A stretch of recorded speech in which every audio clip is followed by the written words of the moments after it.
మూడు మాత్రం fantastic. Pawan Kalyan acting, Keeravani గారి music, KL Praveen editing fantastic గా ఉన్నాయి. గ్రాఫిక్స్ ఇంకా కొంచెం బాగుంటే ఇంకా బాగుండేది. బట్ ఓవరాల్ మూవీ మాత్రం చాలా బాగుంది.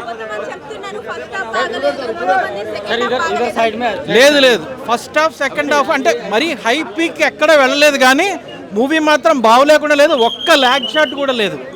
మూవీ అయితే బాగుంది. పవన్ కళ్యాణ్ మాత్రం మళ్ళీ ఖుషి, బద్రి ఆ టైంలో స్పార్క్ కనిపించింది. ఫెంటాస్టిక్గా ఉన్నాడు, చాలా బాగున్నాడు. ఆయన చూడడం కోసం మాత్రం అందరూ రావాలి.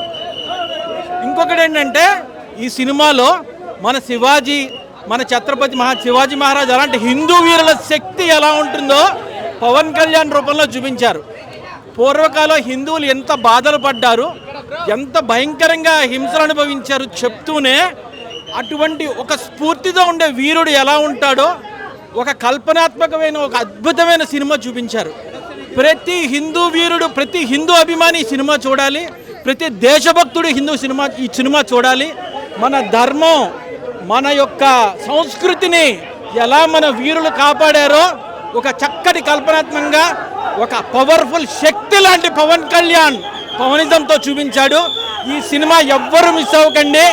ఎటువంటి ఒకవేళ బాగోలేదని చెప్పినా నమ్మకండి. సినిమా చాలా బాగుంది, అద్భుతంగా ఉంది.